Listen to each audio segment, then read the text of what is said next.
नमस्कार दोस्तों, मैं दिव्यांश आप सभी का स्वागत करता हूं आपके अपने चैनल दिव्यांश पाठशाला में। उम्मीद करता हूं कि आप सभी लोग साकुशल होंगे। स्टैटिक जीके के टारगेट में हम लोगों ने डे 1 पे चर्चा की थी कि राष्ट्रीय प्रतीक चिन्हों के बारे में पढ़ेंगे, पर कल किसी कारणवश वह क्लास नहीं हो सकी। अब कोई दिक्कत नहीं, बीच में किसी दिन हम लोग दो टॉपिक्स को लगातार पढ़ लेंगे। अगर आपको सेशन पसंद आता है तो सेशन को लाइक करिएगा, दोस्तों के साथ शेयर करिएगा, चैनल पर नए आए तो चैनल को सब्सक्राइब कर लीजिएगा। चलिए आज के सेशन को स्टार्ट करते हैं।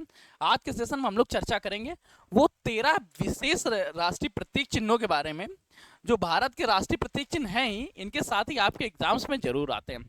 अगर आपके एग्जाम्स में आते हैं तो अब आपको पढ़ना चाहिए एक एक के बारे में डिटेल से। देखते हैं, पहले तो देखिए क्लास को हम लोग दो फॉर्मेट में लेंगे। पहला फॉर्मेट रहेगा कि इसमें हम लोग राष्ट्रीय प्रतीक चिन्हों की एक लिस्ट तैयार करेंगे, जिसमें कंप्लीट लिस्ट रहेगी। लिस्ट के बाद उनके बारे में हम लोग डिटेल्ड अध्ययन करेंगे। तो चलिए, अगर डिटेल्ड अध्ययन करना है तो सेशन को लास्ट तक जो बने रहिएगा। अगर आपको केवल लिस्ट देख के चले जाना है तो कोई दिक्कत नहीं। लिस्ट और डिटेल में डिफरेंस क्या है उस बात को ध्यान दीजिएगा। आज से 2 साल पहले तक तो क्वेश्चन केवल और केवल लिस्ट से पूछे जाते थे, पर जैसे जैसे कंपटीशन बढ़ता जा रहा है, एग्जामिनर स्मार्ट होता जा रहा है, तो लिस्ट ना पूछ के वो डिटेल्ड पूछता है। चलिए पहले लिस्ट देखते हैं। हमारा पहला क्या है, भारत का राष्ट्रीय प्रतीक चिन्ह के बारे में पता करेंगे तो वो अशोक स्तंभ है। अशोक स्तंभ से एक पॉइंट और याद रखिएगा, इसके नीचे सत्यमेव जयते लिखा हुआ है। जो सत्यमेव जयते लिखा है वो मुंडको उपनिषद से लिया गया है। अब ये मुंडको उपनिषद क्या है, सत्यमेव जयते क्या है, ये सभी सभी ध्येयवाक्य के बाद में देखे जाएंगे। राष्ट्रीय ध्वज के बारे में चर्चा करें, तिरंगा पिंगली वेंकैया जी ने तैयार कराया। इसकी लंबाई और चौड़ाई में अनुपात क्या होता है उसको आप कमेंट करके बता दीजिए। इसके बाद चर्चा करते हैं राष्ट्रगान के बारे में। भारत का राष्ट्रगान जनगण मन है। इसका शॉर्ट फॉर्मेट कितने सेकंड में गाया जाता है, लॉन्ग फॉर्मेट कितने सेकंड में गाया जाता है, दोनों को याद करना होगा। राष्ट्रगीत के बारे में चर्चा करें तो वंदे मातरम। राष्ट्रीय कैलेंडर के बारे में चर्चा करें तो भारत का राष्ट्रीय कैलेंडर शक संवत पे है, जिसका पहला माह चैत्र का माह होता है। कब से प्रारंभ होता है, क्या डिटेल है, डिटेल में की तरह देखते हैं। राष्ट्रीय पक्षी के बारे में चर्चा करें भारतीय मोर। राष्ट्रीय पुष्प के बारे में चर्चा करें कमल का फूल। और राष्ट्रीय पशु के बारे में चर्चा करें तो बाघ। और राष्ट्रीय फल के बारे में चर्चा करें तो आम का फल हो गया। राष्ट्रीय वृक्ष के बारे में चर्चा करें तो बरगद, जो लगातार अपने पुष्पों को साथ लेके आगे आने वाली जनरेशन तक साथ देता है, वो बरगद का पेड़ है। राष्ट्रीय नदी के बारे में चर्चा करें तो गंगा नदी। जलीय जीव के बारे में चर्चा करें, गंगा नदी में पाया जाने वाला डॉल्फिन अर्थात गंगा डॉल्फिन यहाँ का राष्ट्रीय नदी है। राष्ट्रीय विरासत पशु के बारे में चर्चा करें तो हाथी। हाथी राष्ट्रीय विरासत पशु हुआ। फिर हम लोग चर्चा करते हैं अब एक एक डिटेल के बारे में। जैसे हम लोग अशोक स्तंभ को देखते हैं। देखिए अशोक स्तंभ के बारे में 4 पॉइंट सबसे ज्यादा इंपॉर्टेंट। सबसे पहले इसके नीचे सत्यमेव जयते लिखा गया है। क्या लिखा हुआ है, सत्यमेव जयते। यह सत्यमेव जयते कहाँ से लिया गया है, ये सत्यमेव जयते लिखा है मुंडको उपनिषद से। ये मुंडको उपनिषद का वर्णन कहाँ पे, ये सत्यमेव जयते कहाँ, ये मुंडको उपनिषद से लिया गया है। ठीक, इसको भारत में स्वीकृत कब किया गया, अशोक स्तंभ को भारत में राष्ट्रीय प्रतीक के रूप में कब स्वीकृत किया गया था, तो याद रखिएगा 26 जनवरी सन 1950 को। 26 जनवरी सन 1950 को राष्ट्रीय प्रतीक चिन्ह अशोक स्तंभ स्वीकार किया गया था। इसके नीचे सत्यमेव जयते लिखा है। ये सत्यमेव जयते देवनागरी भाषा में लिखा हुआ है। और ये लिया किस उपनिषद से लिया गया है, ये लिया गया था मुंडको उपनिषद से। अब शासन का बात है तो शासन में अलग अलग कलर का प्रयोग किया जाता है। जैसे अगर नीला अशोक स्तंभ कहीं आप देख ले तो मान लीजिएगा कि वो मंत्री पद का व्यक्ति है। मंत्री पद के व्यक्ति किसका प्रयोग करेंगे, नीले कलर का। इसी का जो लाल कलर रहेगा, लाल कलर का प्रयोग राज्यसभा व राज्यसभा के सदस्य करेंगे। राज्यसभा के अधिकारी व राज्यसभा के सदस्यों के द्वारा होगा।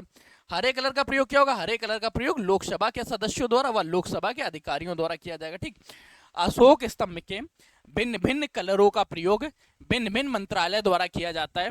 जैसे नीले कलर का प्रयोग क्या है, राज्य मंत्रियों द्वारा या केंद्रीय मंत्रियों द्वारा प्रयोग किया जाएगा।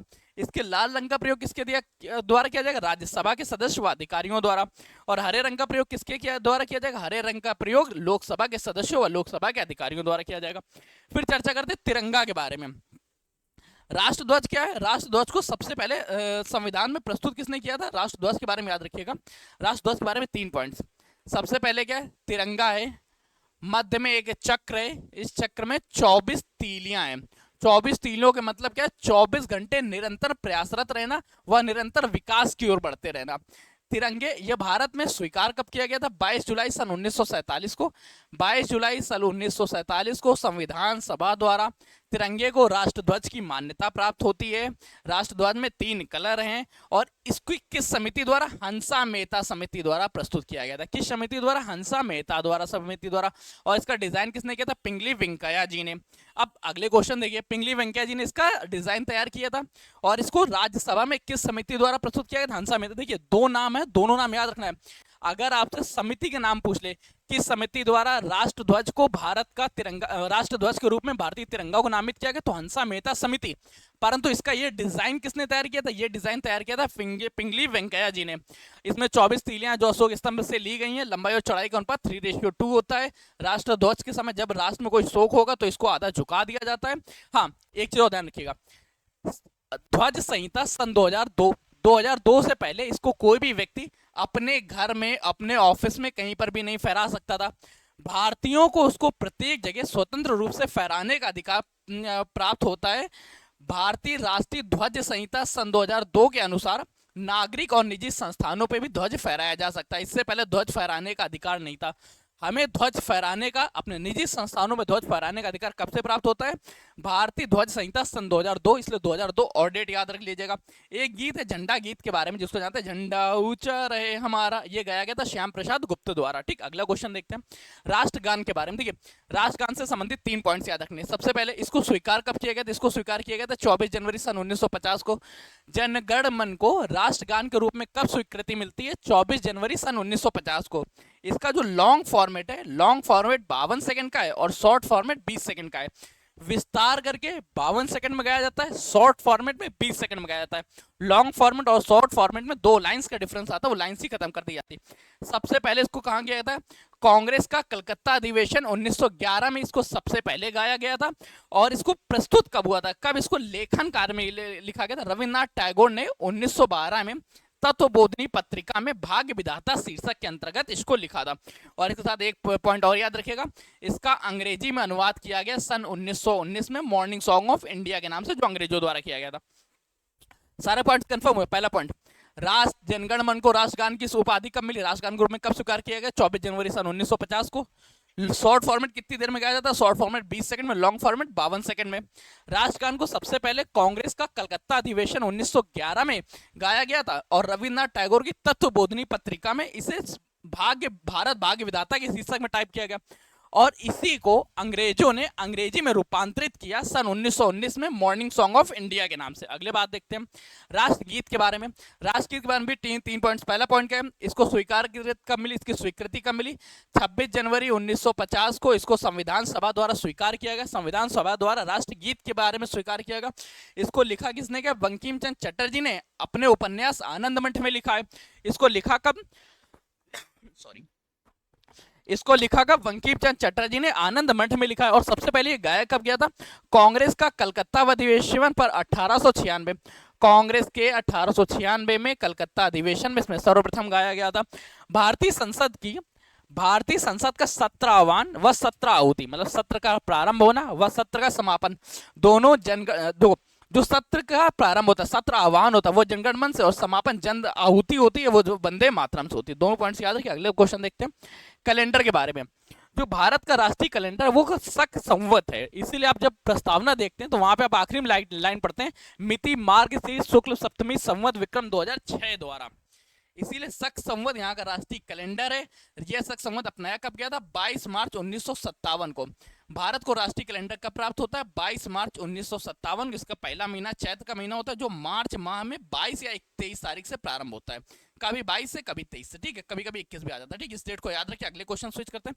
भारत का राष्ट्रीय पक्षी, भारत का राष्ट्रीय पक्षी मोर है। देखिए, जब कभी भी किसी भी लिविंग ऑर्गेनिज्म के बारे में पूछा जाए, जीवित व्यक्ति के बारे में पूछा जाए, तो उसके बारे में सबसे इंपॉर्टेंट क्या रहता है? उसका नाम व उसका वैज्ञानिक नाम। भारत का राष्ट्रीय पक्षी क्या है? भारत का राष्ट्रीय पक्षी मोर है और पाब्लो क्रिस्टोसो इसका वैज्ञानिक नाम है। वैज्ञानिक नाम क्या है? ये दोबारा से लिख लीजिए, रेड कलर इस वजह से हो सकता है वो चमक रहा हो। पावो क्रिस्तातुसु इसका क्या है? वैज्ञानिक नाम है। मोर क्या है? राष्ट्रीय पक्षी। और कमल के बारे में चर्चा करें, कमल राष्ट्रीय पुष्प है, इसका वैज्ञानिक नाम नीलंबो न्यूशिफेरा है। क्या है? नीलंबो, याद रखिए, नीलंबो न्यूशिफेरा गार्डन, न्यूशिफेरा गार्डन, ठीक है, न्यूशिफेरा गार्डन, ठीक है। भारत का राष्ट्रीय पक्षी क्या है? भारत का राष्ट्रीय पक्षी मोर है और भारत का राष्ट्रीय पुष्प क्या है? भारत का राष्ट्रीय पुष्प कमल है। अगर भारत का राष्ट्रीय पशु के बारे में चर्चा करें, भारत का राष्ट्रीय पशु बाघ है, जिसका वैज्ञानिक नाम पैंथरा टाइग्रस है। बाघ संरक्षण के लिए प्रोजेक्ट टाइगर स्टार्ट किया गया जो 1973 में। और कल की क्लास में हम लोग बाघ, राष्ट्रीय बाघ चिन्हों के बारे में चर्चा करेंगे।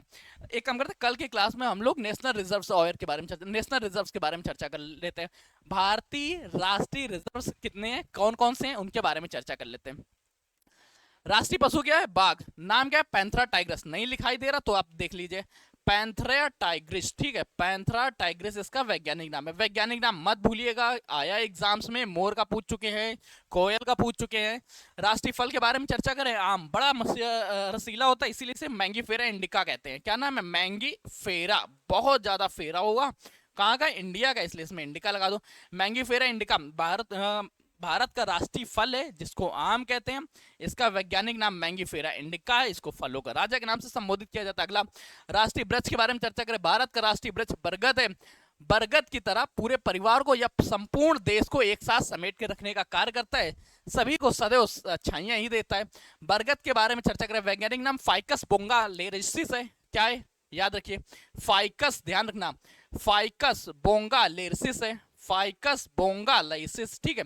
वैज्ञानिक नाम मत भूलना है, वैज्ञानिक नाम याद रखना है। आप लोग कमेंट करके बताइए मोर का वैज्ञानिक नाम क्या है, मोर का वैज्ञानिक नाम क्या है, और कमल का वैज्ञानिक नाम क्या है, दो चीज आप लोग कमेंट करिए। राष्ट्रीय नदी के बारे में चर्चा करें तो भारत की सबसे लंबी नदी, सॉरी भारत की सबसे लंबी नदी नहीं है, परंतु भारत की सबसे जीवित नदी गंगा नदी।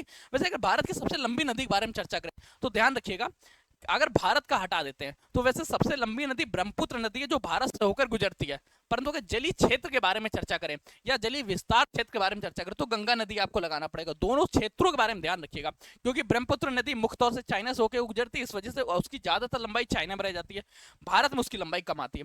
राष्ट्रीय नदी के बारे में चर्चा करें, राष्ट्रीय नदी क्या है? गंगा नदी। गंगा नदी को राष्ट्रीय नदी कब घोषित किया गया था? सन 2008 में। सन 2008 में गंगा को राष्ट्रीय नदी घोषित किया गया था। गंगा नदी में ही पाया जाने वाला एक जलीय जीव है, जिसको डॉल्फिन के नाम से जानते हैं, या गंगा डॉल्फिन के नाम से। ये भारत का राष्ट्रीय जलीय जीव है, करंट टाइम में संरक्षित है। इसके लिए संरक्षण पे कार्य किया जा रहा है। इस वर्ष के प्रजनन केंद्र अलग से खोले गए।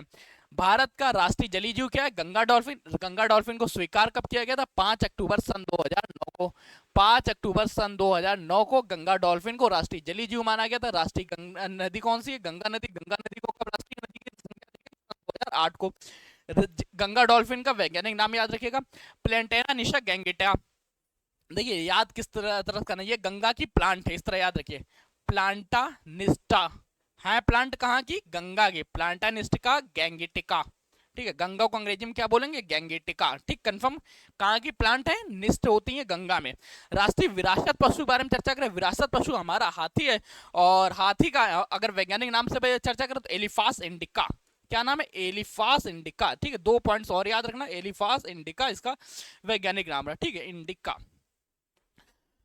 भारत का राष्ट्रीय विरासत पशु क्या है? हाथी। हाथी वैज्ञानिक नाम क्या? एलिफास इंडिका। तो ये कंप्लीट सेशन रहा राष्ट्रीय प्रतीक चिन्हों के बारे में। उम्मीद करता हूं कि आपको सेशन पसंद आया हो। कल हम लोग पढ़ने वाले हैं राष्ट्रीय रिजर्व्स के बारे में, ठीक है, क्या है किस तरह से, उनके बारे में देखते हैं। सेशन पसंद आया हो तो कमेंट जरूर करिएगा, पसंद आया तो लाइक करके दोस्तों के साथ शेयर कर दीजिएगा, और अगर चैनल पर नया सब्सक्राइब कर लीजिए, क्योंकि आपका एक सब्सक्रिप्शन हमारे लिए मोटिवेशन का और आपका सिलेक्शन के प्रति एक नया कदम होता है।